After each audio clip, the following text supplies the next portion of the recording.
ఈరోజు ఇక్కడ అప్పుల్లో ఉన్న వారందరికీ ఒక మంచి సలహా ఇస్తానండి. యోసేపు ఇచ్చిన సలహా ఇమ్మంటారా?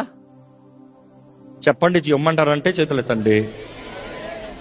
మీరు ఈ ఫామ్లో ట్రై చేసి చూడండి, ఎంత ఫాస్ట్గా అప్పులు తెరుతాయి చూడండి. నా జీవితంలో కూడా ఇదే ప్రిన్సిపల్ నేను వాడతాను. యోసేపు ఫరోతో అంటాడు, సమృద్ధి ఉన్న 7 సంవత్సరాలలో నీకు వచ్చిన దాంట్లో 1/3 అంటే 20% తీసిపెట్టు.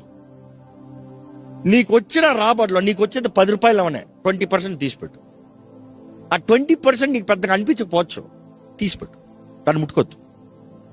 ఇన్ఫాక్ట్ యోసేపు అంటాడు, బిల్డ్ బాన్స్, వాటిని భద్రంగా దాచుంచే స్థలము ఎక్కడన్నా అది క్షేమంగా ఉండే స్థలంలో పెట్టు, నీ చేతిలో పెట్టుకోవద్దు, కక్కుర్తి పడతావేమో.